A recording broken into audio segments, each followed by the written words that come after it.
अब रुक करते हैं प्रगति मार्ग का, जहां ऐसी खबरें हैं जो कि देश की तरक्की, प्रगति और लोगों की काबिलियत दिखाती है। आज बात ब्रज में होने वाले उत्सव की। 31 अगस्त को राधाष्टमी है।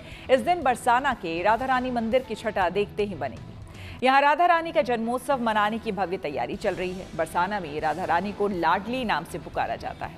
यहाँ की पहाड़ी पर बना मंदिर पूरी तरह से उन्हें समर्पित है। राधा रानी के जन्मोत्सव को लेकर यहां लाखों की संख्या में श्रद्धालुओं के पहुंचने को लेकर पुलिस प्रशासन की ओर से भी विशेष व्यवस्था की जा रही है।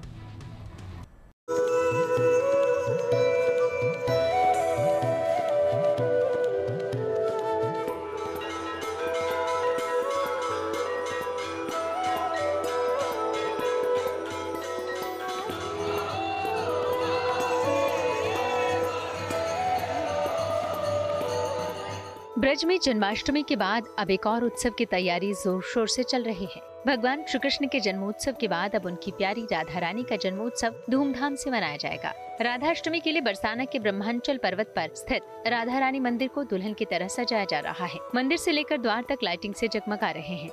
यहाँ राधा कृष्ण की लीलाओं के दर्शन कराने की तैयारी भी चल रही है। भगवान श्री कृष्ण के जन्मदिन के 15 दिन बाद भाद्रपद शुक्ल पक्ष की अष्टमी को राधा रानी का जन्म उत्सव मनाया जाता है। इस बार राधा रानी का 5253वां जन्मदिन है। 31 अगस्त को उनका जन्मोत्सव धूमधाम से मनाया जाएगा। इस दिन राधा रानी को पीली पोशाक धारण कराई जाएगी। ब्रह्म मुहूर्त में सुबह 5 बजे राधा रानी का विशेष महाभिषेक होगा। जानकारी के मुताबिक 27 कुआं का जल, 11 कुंतल पंचामृत दूध, दही, घी, शहद और शक्कर से महाअभिषेक होगा। इसके बाद शीश महल में विराजमान होकर राधा रानी भक्तों को दर्शन देंगी। शाम को राधा रानी को सोने से बनी पालकी में विराजमान कर मंदिर के पुजारी महल से नीचे बनी सफेद छतरी में ले जाएंगे। इस दौरान राधा रानी पर हेलीकॉप्टर से पुष्प वर्षा की जाएगी।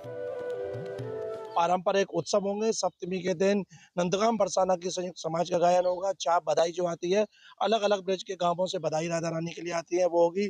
फिर मध्य रात्रि के बाद यानी भोर में राधा रानी का जो जन्म है, भोर में कमल के पुष्प से हुआ था, तो उसी परंपरा के अनुसार 31 तारीख की सुबह 4 बजे राधा रानी का मांगलिक पंचामृत अभिषेक होगा और उसके बाद फिर 8 बजे से बधाइयों का कार्यक्रम प्रारंभ हो जाएगा, जिसमें कि भाण बधाई है, शंकर लीला है और वृषभान जी के मंगल बधाई है।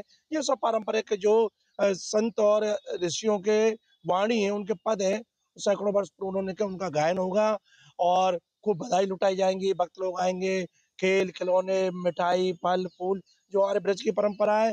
और संध्या काल में फिर 4:30 बजे राधा रानी अपने गर्भगृह से पालकी में डोला में विराजमान होकर नीचे सफेद छतरी में विराजमान होकर अपने भक्तों को बहुत ही निकट से दर्शन देंगी। राधा रानी के जन्मोत्सव से पहले इस मंदिर में नंदगांव और बरसाना के गोस्वामियों के समाज में गायन की परंपरा है, जिसमें राधा रानी और भगवान श्री कृष्ण के पद गाए जाते हैं। वो परंपरा भी निभाई जाएगी। मंदिर प्रबंधन की ओर से जन्मोत्सव को भव्य तरीके से मनाने की तैयारी है, जिसमें 15 से 20 लाख श्रद्धालुओं के पहुँचने का अनुमान है। इसलिए मथुरा में प्रशासनिक स्तर पर भी पूरी तैयारी की गयी है। इसके लिए बाकायदा समीक्षा बैठक की गयी, ताकि श्रद्धालुओं की सुविधा के साथ ही सुरक्षा भी सुनिश्चित हो सके। पूरे बरसाना को 6 जोन और 18 सेक्टर में बांटा गया है। करीब 4000 पुलिसकर्मी सुरक्षा व्यवस्था में लगाए गए हैं। इसके अलावा लगभग 100 सीसीटीवी कैमरे से निगरानी की व्यवस्था रहेगी। पर सभी विभागों द्वारा अपनी अपनी तैयारी लगभग पूर्ण कर ली गई है। पुलिस की क्या व्यवस्थाएं हैं, प्रशासन की क्या व्यवस्थाएं हैं, इनकी समीक्षा की गई है। और पुलिस का जहां तक की व्यवस्था है, उसमें करीब 6 जोन्स को बनाया गया है और 18 सेक्टर्स बनाए गए हैं। कई बैरियर्स और होल्डिंग पॉइंट्स बनाए गए हैं और ट्रैफिक का प्रबंधन किया गया है। श्री राधा अष्टमी का पर्व बड़े उत्साह के साथ और सुचारू रूप से संपन्न किया जाएगा। मंदिर जाने वाले मार्गों पर पुलिस प्रशासन की नजर रहेगी। श्रद्धालुओं की सुविधा के लिए इस बार राधा रानी के महाभिषेक के लाइव प्रसारण की व्यवस्था भी मंदिर प्रशासन की ओर से की जा रही है। इसके लिए बरसाना में जगह जगह LED लगाई जा रही। जो उमंग है उसकी तैयारी पूरी है और भव्यता और दिव्यता के साथ मंदिर को सजाया जा रहा है, संवारा जा रहा है। दूधिया रोशनी से मंदिर नहाएगा और राधा रानी का जो अभिषेक होगा उसमें भी कोई कोर कसर नहीं छोड़ी जा रही है। कुंटलों दूध दही से राधा रानी का स्नान होगा, जो बाद में भक्तों को प्रसाद रूप में वितरित किया जाएगा। Madan Gopal Sharma, good news today, Barsana.